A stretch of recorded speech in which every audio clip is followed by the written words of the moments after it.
Hello అండి, welcomes to Vani's world. ఈరోజు మీకు అలసందలు లేదా బొబ్బర్లతో ఒక మంచి రెసిపీ అయితే చూపిస్తున్నానండి.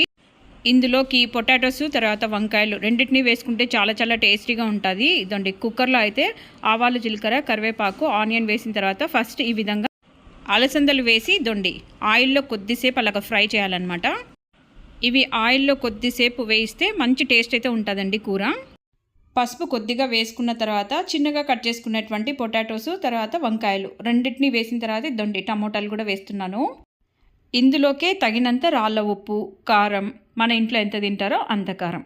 ఇదండి ఈ విధంగా అయితే కలుపుకున్న తర్వాత సింపుల్గా ఇందులోకి మసాలా అయితే కొద్దిగా కొబ్బరి, ధనియా పొడి, తెల్లగడ్డ, అల్లం, కొద్దిగా కొత్తిమీర, చెక్క, లవంగాలు వేసేసి ఇదండి నున్నగా పేస్ట్ చేసుకొని ఇందులోకి వేసేసి ఉడికేటప్పుడు లిడ్ క్లోజ్ చేసి 2 విజిల్లు ఇవ్వడమే. టేస్టీ అయిన కూర రెడీ అవుతుంది. ఛానల్ నచ్చింటే లైక్ చేయండి, సబ్స్క్రైబ్ చేసుకోండి.